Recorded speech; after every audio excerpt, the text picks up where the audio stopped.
जय जवान जय किसान, जय जवान जय किसान। भाऊ, आता हा जो बच्चूभाऊने नागपूरला मोर्चाचं आयोजन केलं आहे, हे आता आर या पारची लढाई आहे। यामध्ये सर्व पक्षाचे लोक आपल्या स्वखर्चाने आणि स्वयंस्फूर्तीने गावागावातून निघालेले आहे। मिळेल त्या वाहनाने लोक नागपूरकडे निघालेले आहे। सरकारला आता धारेवर धरून त्यांच्याकडून निर्णय घेतल्याशिवाय आता शेतकरी वापस येणार नाही। पालकमंत्र्यांनी असं म्हटलं की समजा जर या निर्णय झाला तर उपोषण मागे घेण्यात सहमत आहोत त्यांच्या मताशी आम्ही। निर्णय द्या, तुम्ही कर्जमाफी जाहीर करा, 7/12 कोरा करा, आमची नुकसान भरपाई द्या। भाऊ, इतक्या मोठ्या प्रमाणात तालुक्यात नुकसान झालं, शासनानं स्पष्ट आदेश दिले कर्मचाऱ्याला 50%च्या आतमध्ये नुकसान दाखवा।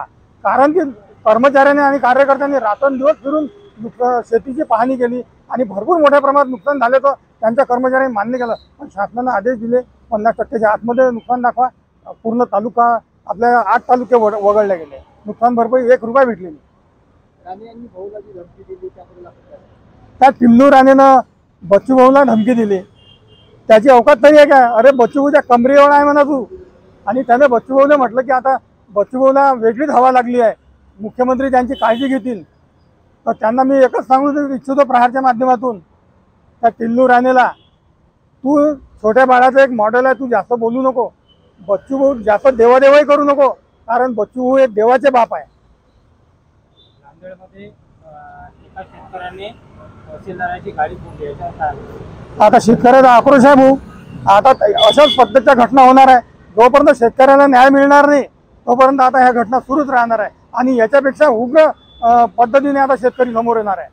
आपलं हे आंदोलन किती दिवसापर्यंत चालणार आहे? हे तर आता जोपर्यंत निर्णय लागत नाही, सोक्षमोक्ष प्रकरणाला लागत नाही तोपर्यंत शेतकरी आता नागपूरहून वापस येणार नाही। या प्रसार माध्यमांच्या द्वारे आपण शेतकऱ्यांना काय आवाहन करणार? आम्ही शेतकऱ्यांना हेच आवाहन करतो की मिळेल त्या वाहनाने जमेल तसे नागपूरकडे या।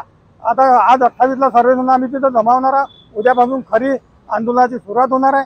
सर्व भातकुल तालुक्यातल्या, अमरावती तालुक्यात जिल्ह्यातल्या शेतकऱ्यांना आमचं आव्हान आहे की जास्तीत जास्त संख्येने नागपूरला दाखल व्हा।